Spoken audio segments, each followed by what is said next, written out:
صباح الخير، يا صباح النور، يا صباح الورد والفل والياسمين.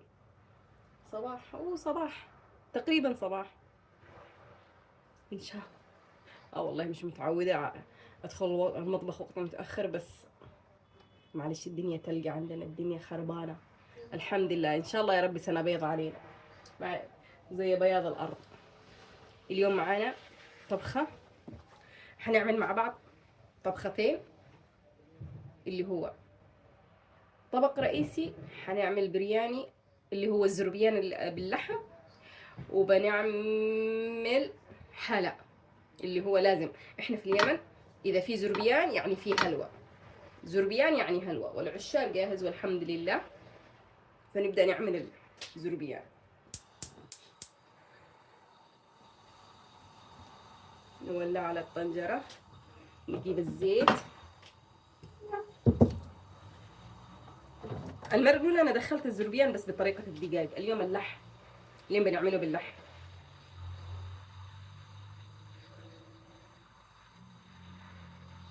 اللهم صل وسلم وبارك على سيدنا محمد. يا رب بسم الله. حط الزيت،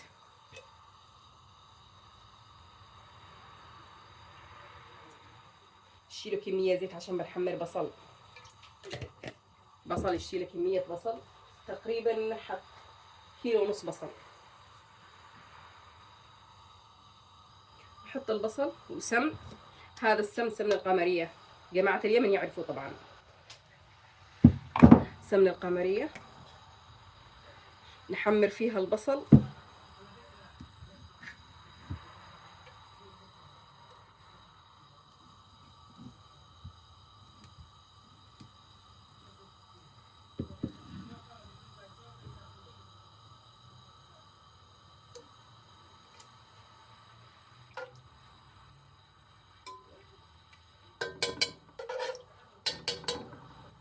أول ما الزيت يحمى بنضيف البصل، بس شيل الأول الزيت يكون حامي. نضيف البصل. اللحمة ضغطتها بس نص سوا، يعني مش سوا كامل. ضغطت اللحم، جهزت توم وزنجبيل.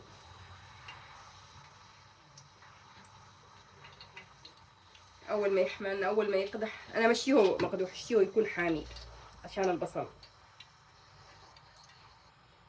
الزيت بدأ نقرب.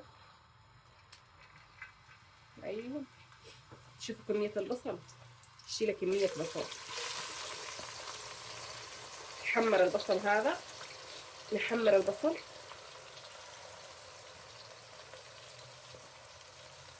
زربيان يعني بصل.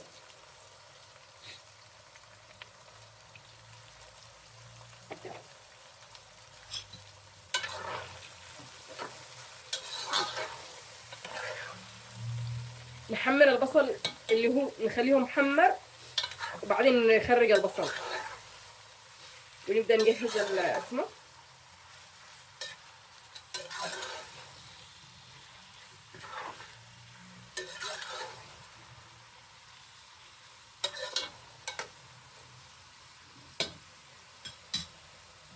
نخلي البصل يتحمر واوري لكم كيف نشيه يكون محمر تمام.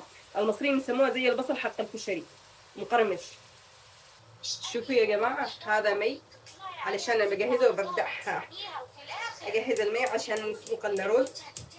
علشان خاطر كلب، علشان خاطر كلب بتدافع عن كلب، علشان بتقولي نطلع له لا طلعت ضدك فيكي، ولا طلعت ثبتك، ولا طلعت قالت لك اي حاجه. الست بتنصحك وبتقول لك لا ما توصلش. ننكهه، نعمل له قرفه. ان انت لما تطلعي تقولي ده انا بهزر وبتنسبي على الكلمه بتاعتي ان انا هدخل ويل الاسلام، لا يبقى لحد كده حقها انها تطلع تقول لك وتعمل لك وقفه وتقول لك لا لا مساس للدين، قرنفل لا مساس للاسلام. الست طلعت ونصحتك بما يرضي الله ولغلتك قرفه وقرنفل.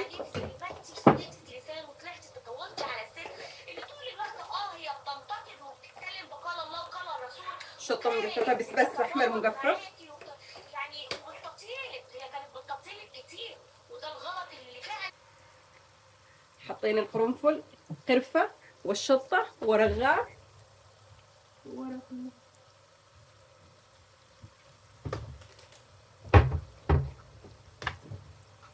نحط ورقات.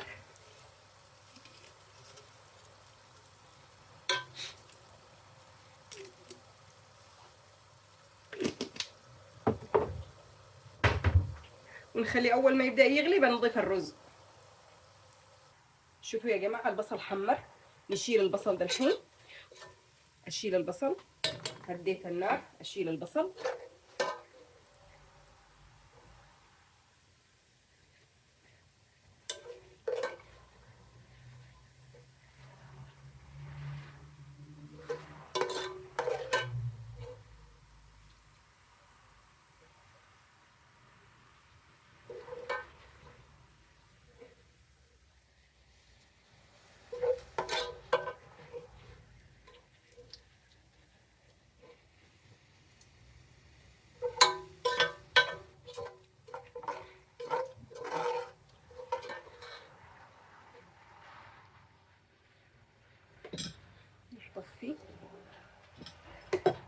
اطفي عليها النار. اشيل البصل وارجع هذا لورا واطلع الرز الاول. اسلق الرز وبعدين اجهز الصوص حق البرياني.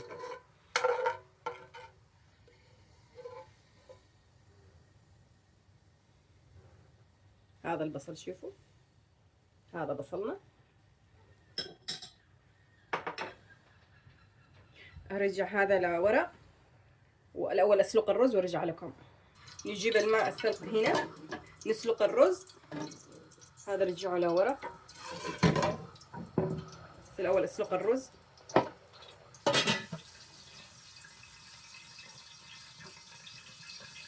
اضيف له ملح.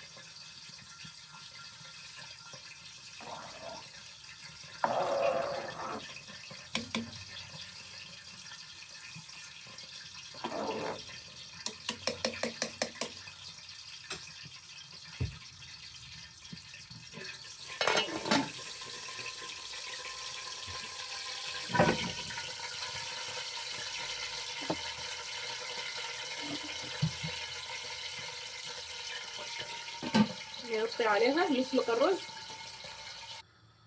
المي جاهز حق الرز. هذا المي.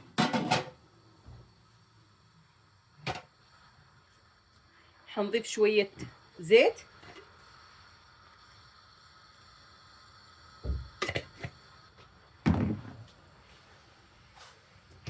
الرز.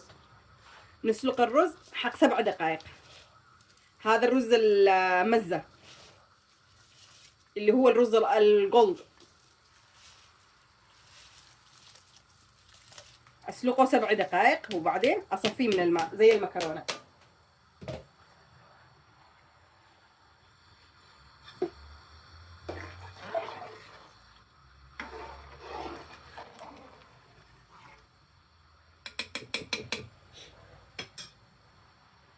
وهذا البصل.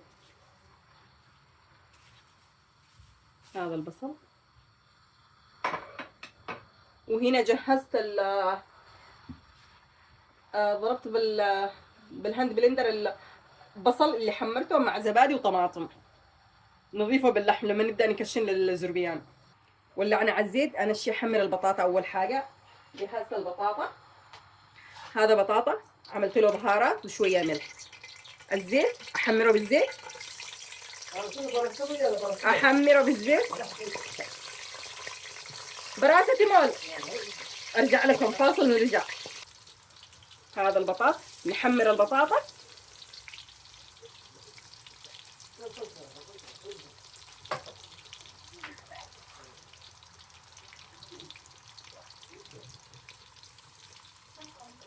اول ما البطاطا تاخذ لون اخرج البطاطا وبعدين ابدا اجهز الصوص حق الزربيان. حطيت ماء الساخن. احمي ماء عشان احط اللوز. انقعه بماء ساخن وبعد كده اقشره واحمره علشان الحلا. خلاص وطينا البطاطا بدأت تحمر. نشيل البطاطا. شوفوا البطاطا حمرت. نسرق البطاطا.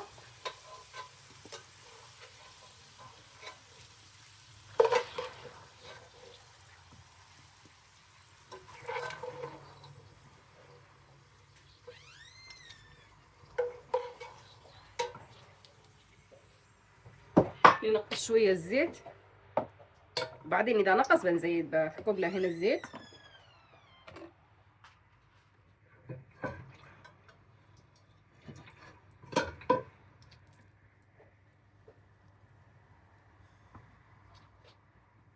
أنقص الزيت وبعدين أبدأ أوري لكم كشنة الزربيان. كشنة الزربيان نفس الحلة حطينا فيها بصل، نحمر البصل. نبدأ دالحين نعمل كشنة الزربيان.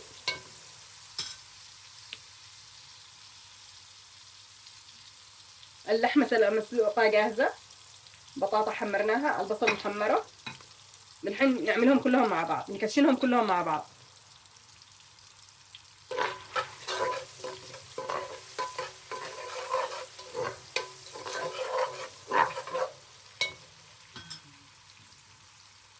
البصل بدأ يحمر، أضيف اللحم يتحمر مع البصل.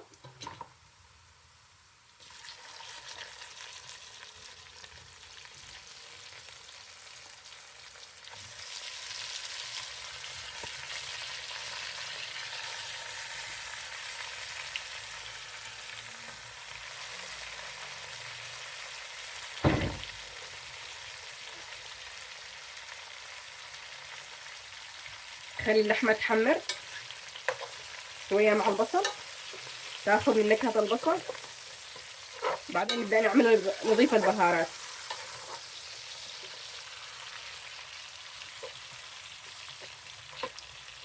بهارات الزربيان.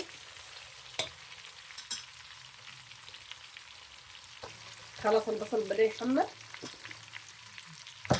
مع اللحم أضيف الثوم والزنجبيل. هذا ثوم مع زنجبيل.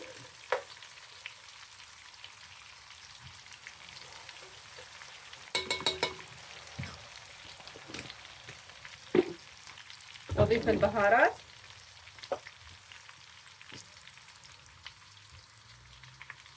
ملعقة كبيرة كاري.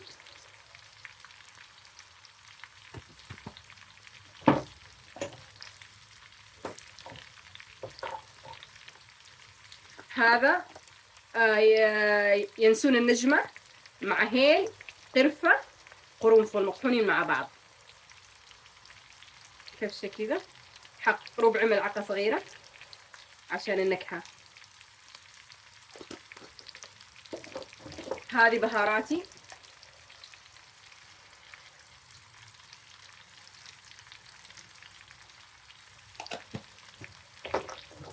كركم،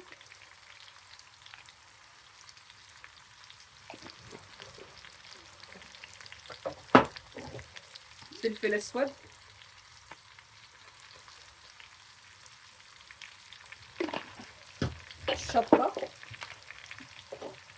شطة مقروشة.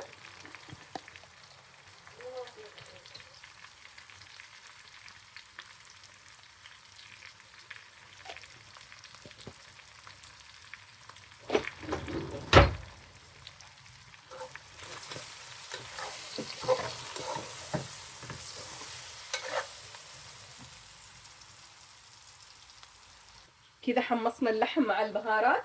بنضيف الطماطم مع الزبادي والبصل.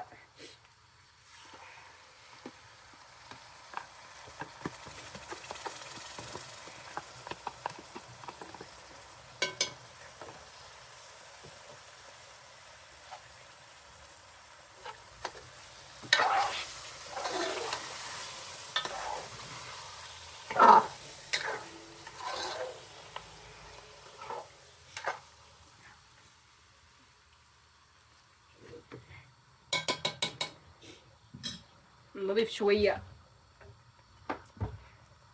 مرقة خضار مقفلة. سبحان الله البرد هذا ما يروح من الواحد، يرتاح يومين ويرجع له البرد، يرتاح يومين يرجع له البرد. سبحان الله. أضفنا،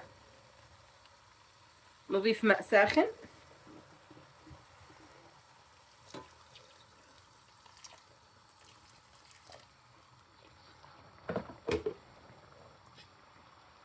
خلي لما يستووا مع بعض كذا يتكشنوا. احنا نقول كشنا باليمن. لما يتكشنوا مع بعض نضيف البطاطا. اوريدي البطاطا احنا محمرينها، اوريدي البطاطا حمرناها. نسيت، هذا الليمون الاسود المجفف 4 يعمل له نكهة حلوة.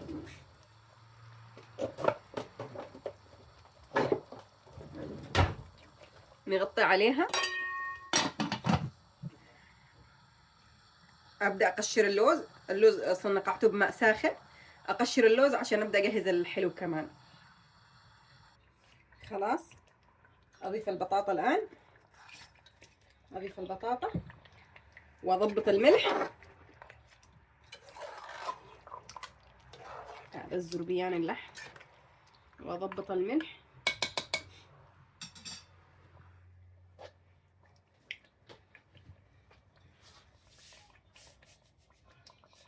الملح طبعا انا اعرفه بالنظر، كل واحد على حسب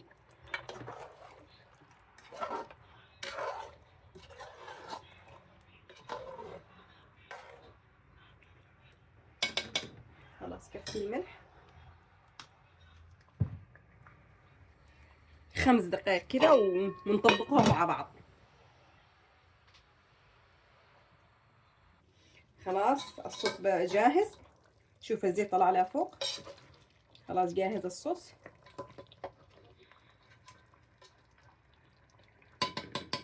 دحين بنطبق الرز مع الصوص. هذا اللي سلقنا فيها الرز.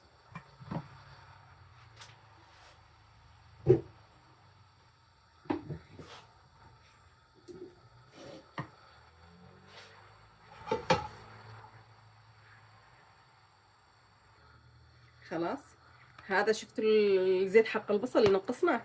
حنعمل شوية عشان لا يمسك علينا الرز. هذا الرز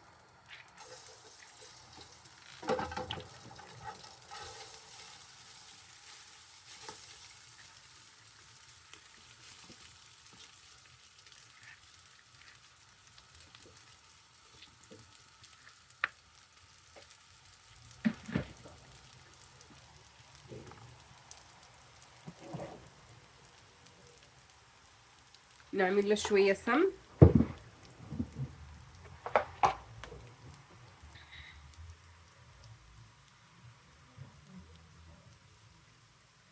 هذا سمن.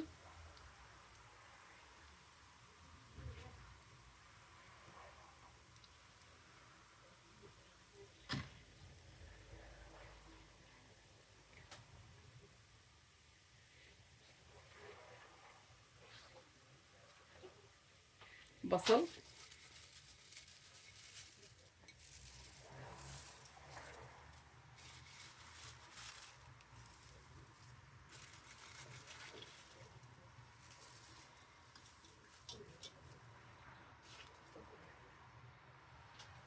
بصل.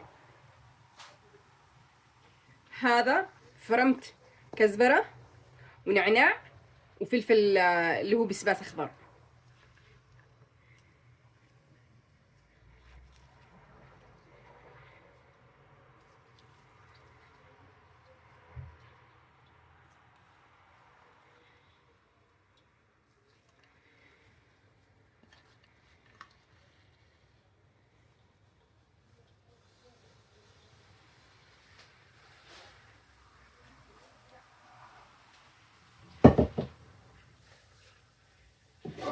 باللحم الحين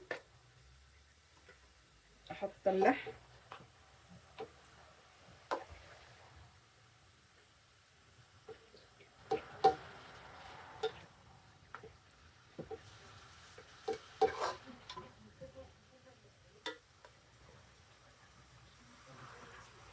الاول نرص اللحم والبطاطا ونعمل الصوص. هذا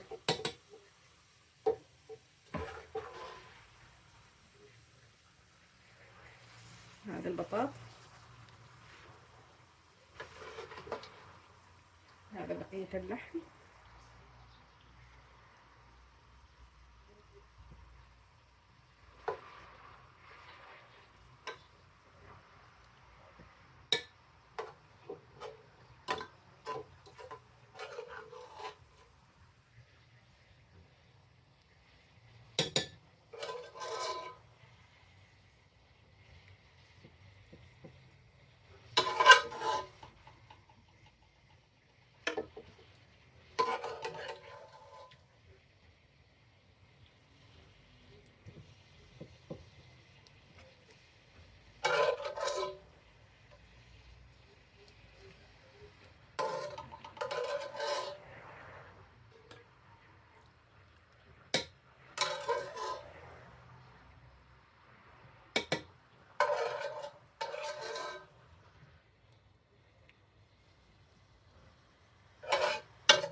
هذا الغداء اللي هو حقنا حق عدن، الزربيان عشار، ونعمل الحلا هلوى. يلا عملنا الصوص.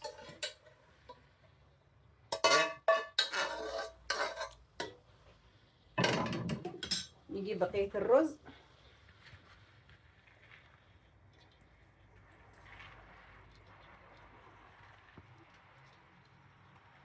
هذه الطبقة الثانية الرز،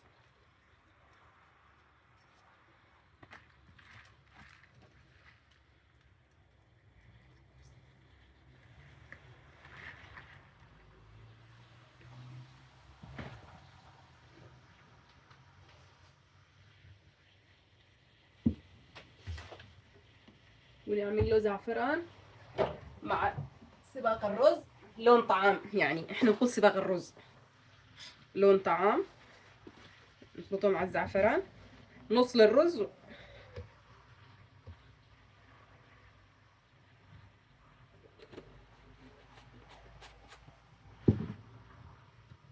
نحط سمنة،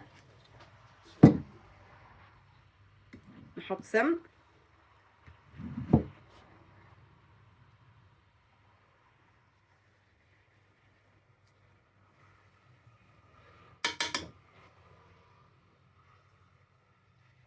سمن،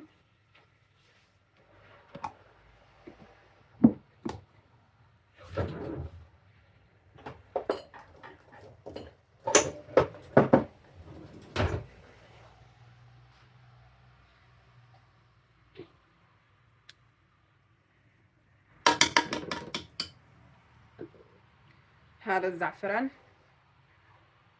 مع سباق الرز، نص بعمله للرز ونص بستخدمه للحلا للهلوى.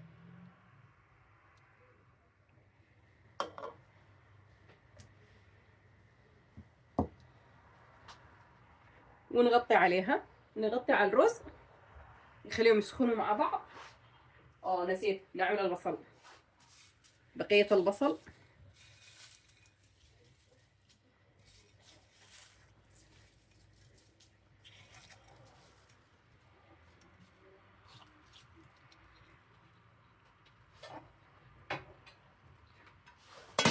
ونغطي عليه ونعمله على نار وسط، شوية نار وسط بين ما يبدأ يحمي. أول ما يبدأ يحمي نوطي عليها النار، نهدي النار شوية إلى لما يطلع البخار. حطيت الطاوة على النار، بحمص اللوز، حط زيت،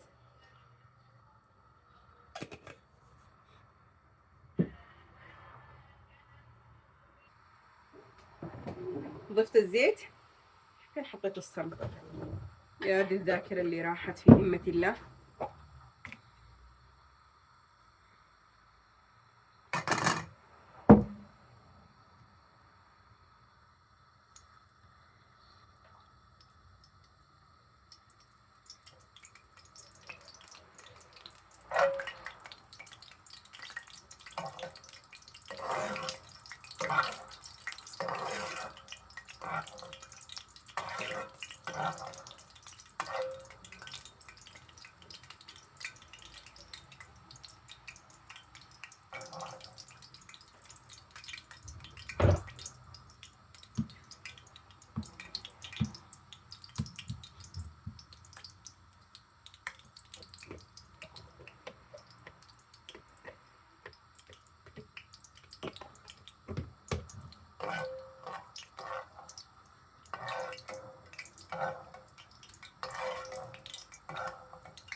هذا اللوز بعد ما نقعته وقشرته نحمصه الحين بالسمن والزيت.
نحمر اللوز، اجهز له مكان عشان نخرج منه.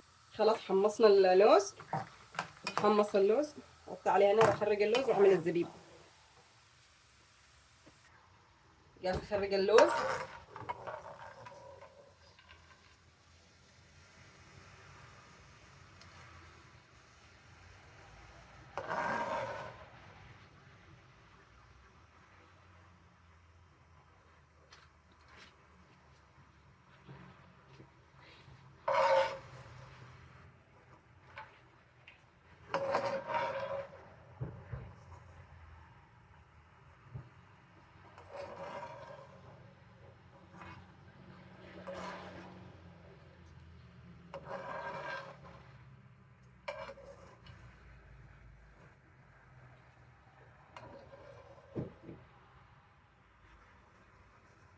شوفوا،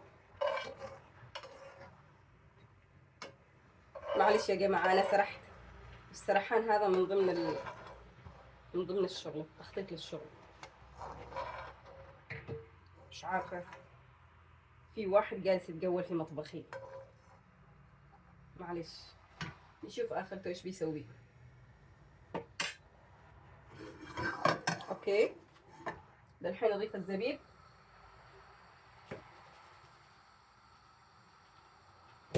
نحمر الزبيب كمان.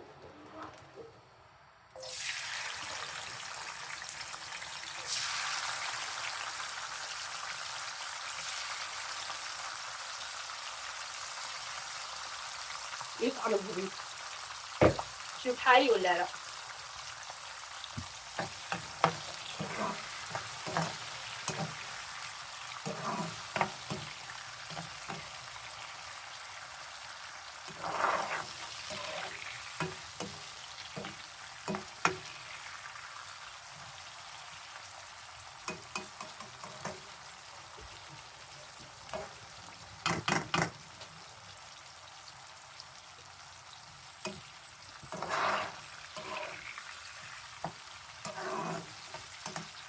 الزبيب ما ياخذ وقت على النار، اول ما يبدا ينفخ شوفوا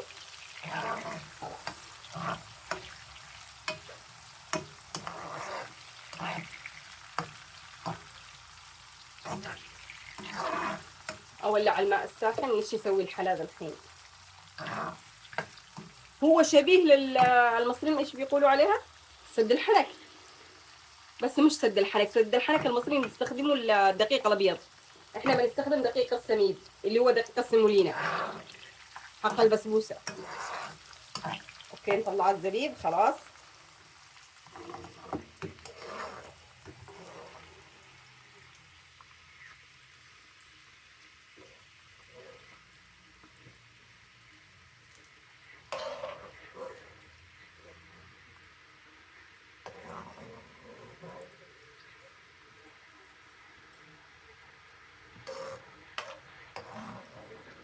الزبيب واللوز شويه بنحطه مع الحلا وشويه نزين فيها الرز.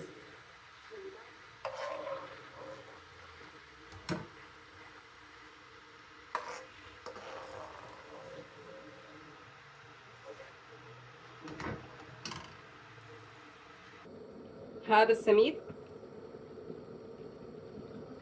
نفس الزيت اللي حمصنا فيها اللوز والزبيب، نحط السميد.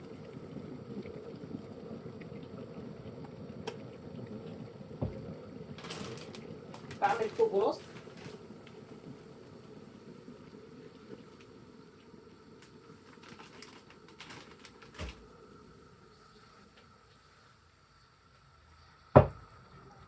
واجلس احمص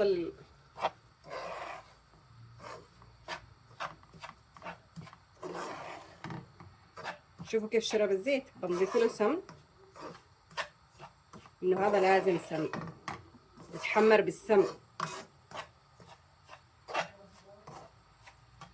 احمصه بالسمن، اضيف سمن.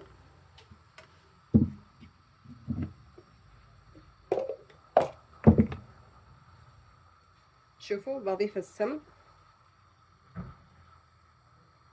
انه لازم يتحمر بالسمن. انتوا تقولوا يتغلف، لازم يتغلف كامل بالسمن ويتحمر بالسمن.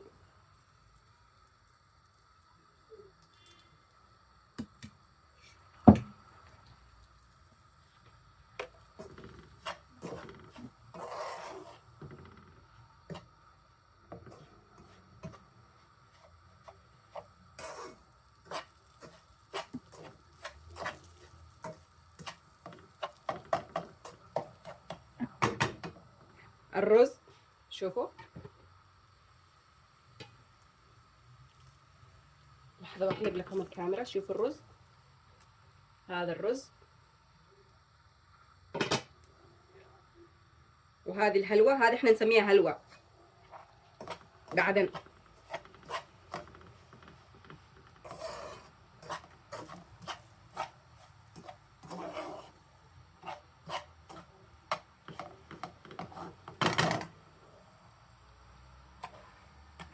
عليت النار.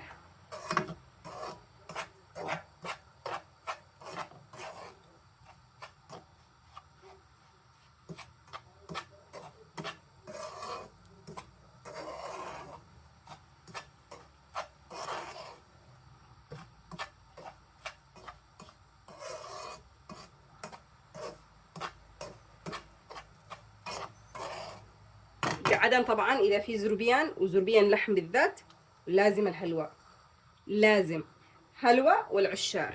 هذا ضروري في اساسياتنا. زربيان يعني عشار وهلوى.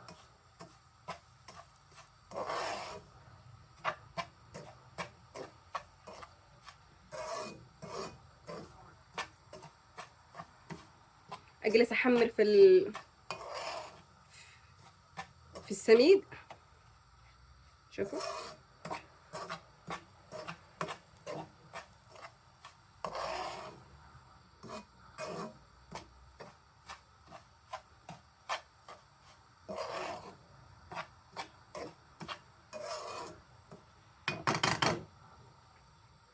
السكر،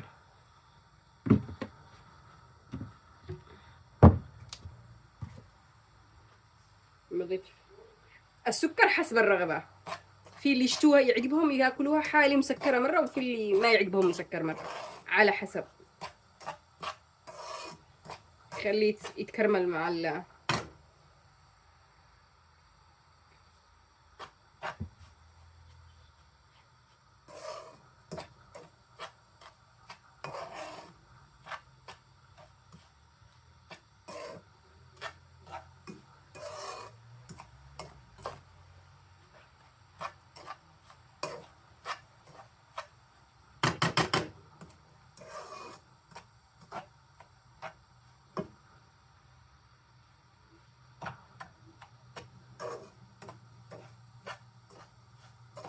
اهم شيء التقليب. شوفوا بدأ يتحمر،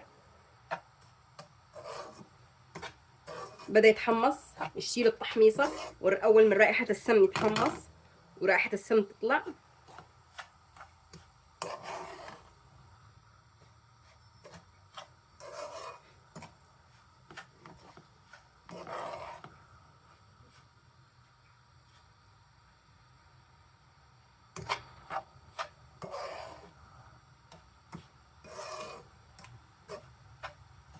انا بضيف سكر، لانه الجماعة اللي عندنا يعجبهم مسكر، بضيف شوية سكر وخلاص. وبعدين نذوق ونشوف.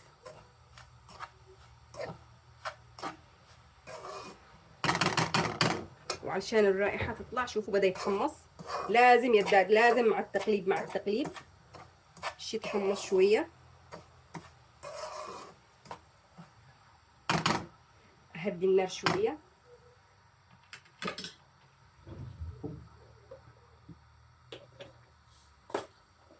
ادور على جوزة الطيب. هذه جوزة الطيب.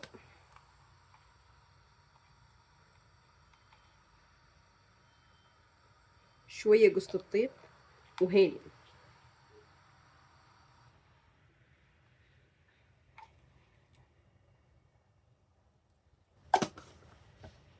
اقلب.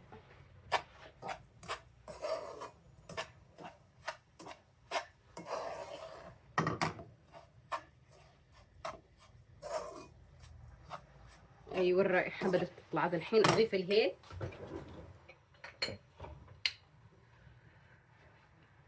اللي هو الحبهان. جوزة الطيب وحبهان.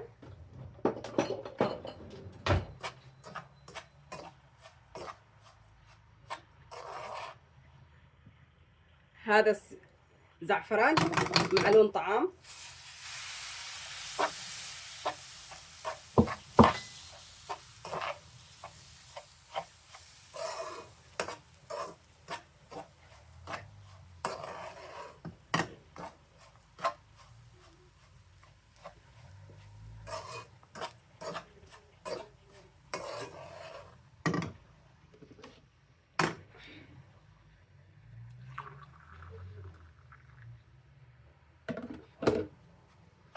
اقلب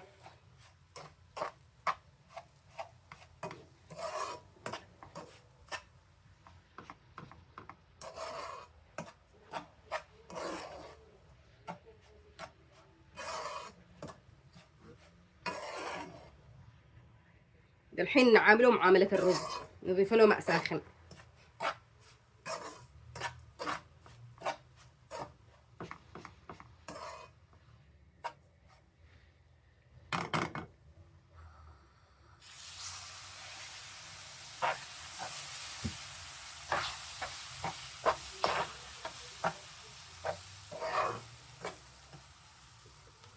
وارجع اضيف كوب تاني.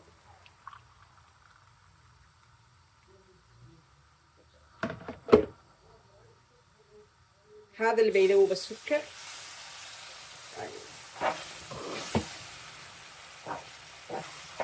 في ناس يضيفوا له ماء الورد وفي ناس ما يضيفوا، على حسب. انا بضيف بالاخير شويه ماء ورد.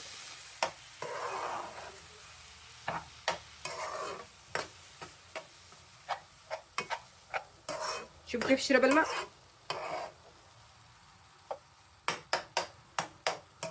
اضيف نص كوب ثاني وهديله النار، خليه ياخذ راحته بس هو عشان السميد يستوي.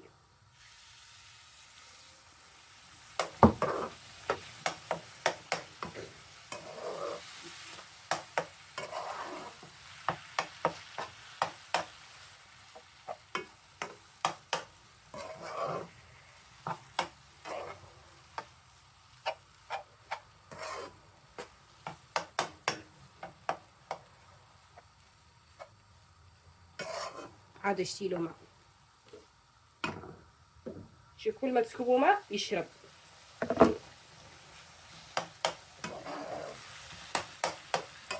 وهذا اللي بيذوب السكر. نهدي عليها النار ذا الحين. قلت لكم يتعامل معاملة الرز. نهدي عليها النار إلا لما ينطبخ.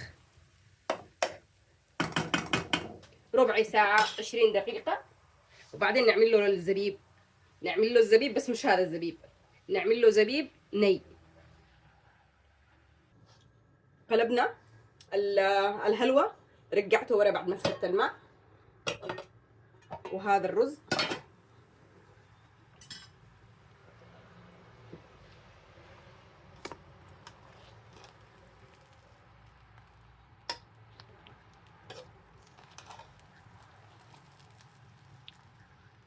هذا الرز.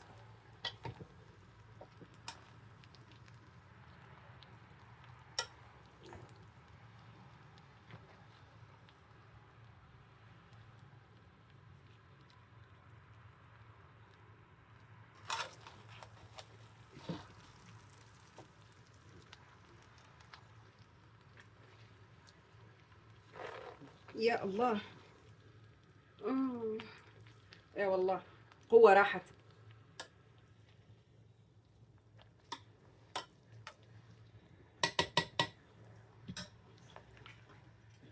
هذا الرز وهذه الحلوة. نرجع لكم في التقديم. خلاص الحين بنغرف، جاهز الغداء. بغرف لي طبعا، انا اللي حغرف لي، بس حغرف لي بما انه انا عامله تكميم حيكون كالتالي.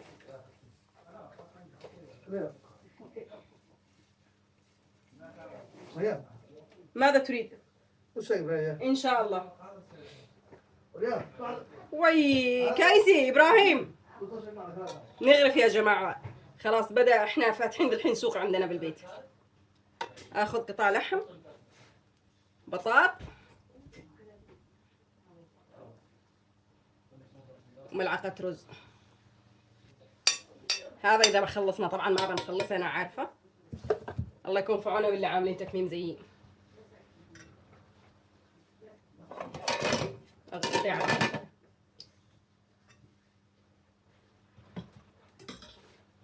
اعمل له شوية زبيب، شوية مكسرات، اشجع نفسي. هذا الزربيان حقنا، وهذه الحلوة جاهزة. عملت له زبيب.